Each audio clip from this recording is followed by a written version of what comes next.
Welcome back to my series, Dance Mums Uncovered.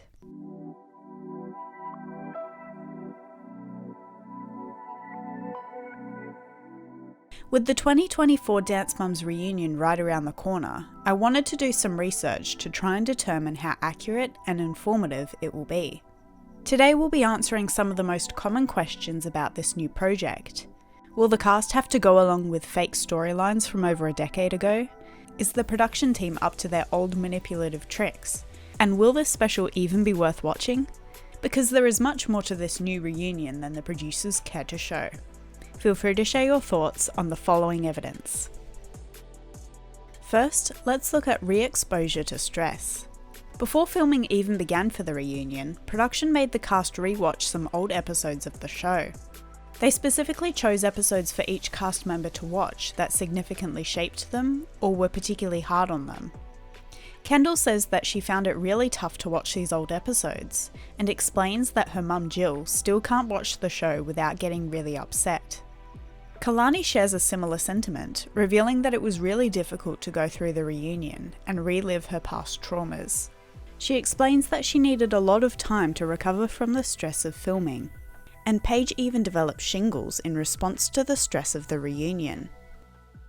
They asked us to go back and watch specific episodes that shaped us or something that we went through that was really hard on us. So it was definitely tough to go back and watch those episodes. And my mom, she still can't she can't watch those just because she gets very upset. When I get home, I will be needing so many days to recover, so don't talk to me for a week. I feel bad about Paige. While she was doing her interviews, she got the rash. Whenever I did the Dance Moms reunion, it sent my body into a spiral. Last day of filming, I got a rash on my back and had no idea what it was. Turns out it was shingles. Kalani and JoJo have claimed that the Dance Moms reunion delved very deeply into the things that happened on the show, and it felt like an intense therapy session. Filming took place over the span of 3 days, and the working hours on set of the reunion were very long. Paige revealed that they filmed for up to 12 hours each day. After finishing at 10 PM on the first day of filming, which was 1 AM in Pennsylvanian time, Kendall had to stay up and take an online exam before going back to film the next day. We talked about a lot of things and we got really deep with a lot of things. It felt super deep. Everything felt super deep. It was a big therapy session. We aren't allowed to talk about much, but it's been a crazy 3 days, unlocking a lot of past memories. I forget how long filming days are. We were filming 12 hours yesterday. Now we're up again bright and early. So we were there on set until 10 o'clock, which is literally 1 AM Pittsburgh time. School is still in session for me, so I came home on Wednesday night and I literally had to take an exam. Next, let's explore producer manipulation. The cast has exposed the producers of the reunion for continuing to stir the pot and using sketchy methods to cause drama. According to JoJo, production was begging her to call Abby in front of the other cast members. Fortunately, JoJo refused because she knew that Brooke, Paige and Chloe didn't have the same kind of relationship with Abby as she did. Although she also stated that production should have just asked Abby to be there, which is a very unpopular take. Christi has added that before she realised that she wasn't going to be able to attend the reunion in person, Bryan had asked her to bring up the dumpster incident to Kelly. You know, they begged us to call her, but I was like, nah, that's messed up because y'all didn't ask her to be there. I wasn't about to drag her into something she wasn't meant to be a part of. They didn't ask her to be a part of the reunion, which honestly for me I thought was stupid. I think you can't have a Dance Moms reunion without Abby. But the producers had asked me to call her, and I said no because her relationship with Chloe, Brooke, and Paige is not the same, and Kendall really is not the same as me and Kalani. Me and Kalani are very civil with Abby, but those other ones, they don't have a good relationship. When they thought I was going, that I was supposed to talk to you about hiding in a dumpster. Bryan's like, Christi, could you have a talk with Kelly about hiding in a dumpster? Then there's the fact that production provided a ton of alcohol on set. We've seen multiple bottles of champagne being popped open. Not to mention that the night before the last day of shooting, Bryan Stinson took several of the girls out drinking. Brooke, Paige, Chloe and Kalani joined him, and according to Kalani, the drinks there were very strong. Both Brooke and Kalani say that they had to film while hungover on the third day. Even though Kalani's call time was 4 in the afternoon, she was still throwing up mid-interview. While this might have been a simple case of a night out getting too wild, I can't help but be suspicious of Bryan's motives. It's always possible that getting the girls drunk before filming was his way of making them loosen up and have no filter. And we all know by now that the production team has certainly gone to some extreme lengths in the past in order to make more compelling television, so it's not a totally unreasonable theory. Brooke, Paige, Chloe, me, and our producer Bryan went out and we had a night. Luckily, my call time wasn't until 4 p.m., but their call time was early and I seriously don't know how they survived. And those drinks are strong. I'm saying that I was hungover and filming Dance Moms. I had to go throw up mid-interview. Me, Paige, Chloe, and Kalani, Bryan, who started Dance Moms, and some other friends of ours went out. I'm paying for it. And apparently the reunion may have also been made to serve specific purposes. Abby claims that producer Bryan Stinson has been trying to pitch this reunion for 3 years, and that it was finally approved to promote his Dance Moms Season 9 reboot.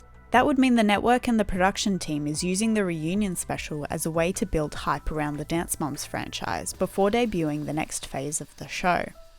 But I have to say, getting fans super excited to hear from the original girls, and then airing a show without any of them in it, seems like it could backfire. For some reason, this special also has a sponsor, Maybelline. So far it's unclear whether this is just for extra profit, or if they're using this sponsorship to get a higher budget for Season 9. I know personally you've been working on a reunion for 3 years. You know that I've been pitching. You and I have been pitching that, and there was never the budget. With the reboot, they need some segue to lead into it to open off the season, so it's going to be the reunion. Evidence number 3, cast disputes.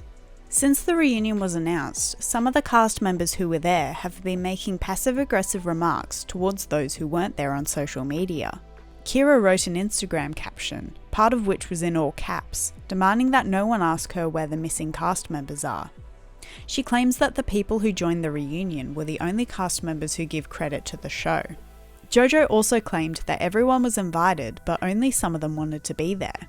Gianna then refuted this comment, saying that she wasn't invited. Then Kendall added fuel to the fire by liking a comment which said, "Meanwhile, Maddie thinks too good for this now." When Melissa was asked about this, she commented that she thought it was very sad and rude, because just the day before, Kendall and Maddie were hanging out together.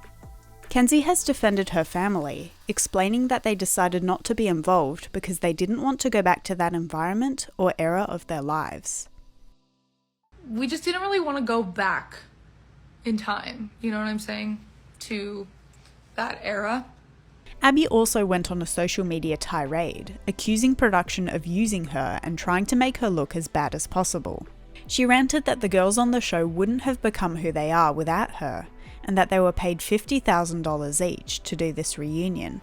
She seems to insinuate that the girls don't have the right to break down in tears because they are being paid, which shows that Abby lacks a fundamental understanding of how trauma works. JoJo and Kalani have also hinted that there might have been some conflict between the girls while they were on set. Apparently they were originally seated far away from one another during the group interview, until they insisted to production that they needed to sit next to one another. Both of them say that they had one another's backs, which wouldn't really be necessary if there were no arguments between cast members. JoJo really stood by my side through a lot of it.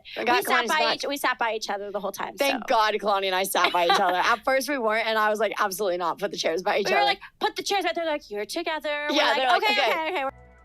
4. Breaking the rules. The cast has revealed that production gave them rules as to what they could and couldn't share about the reunion. Brooke made a comment that she couldn't give away too much information about it because she didn't want to get sued. Kelly explains that she signed a contract the day that they began filming. She was nervous about revealing too much on her podcast and getting into trouble.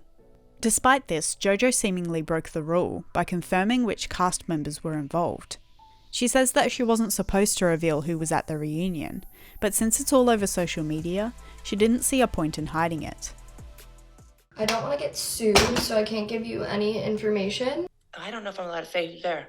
Everybody saw the pictures. Oh, okay. Yeah, the pictures are all. Lifetime was posting the pictures. Oh, okay. Okay, I just don't want to get in trouble. That came up very last minute. So. Oh yeah, like I literally did not sign my contract until I was there. I'll be straight up and honest. They asked us to not talk about which cast is doing it or which cast isn't doing it.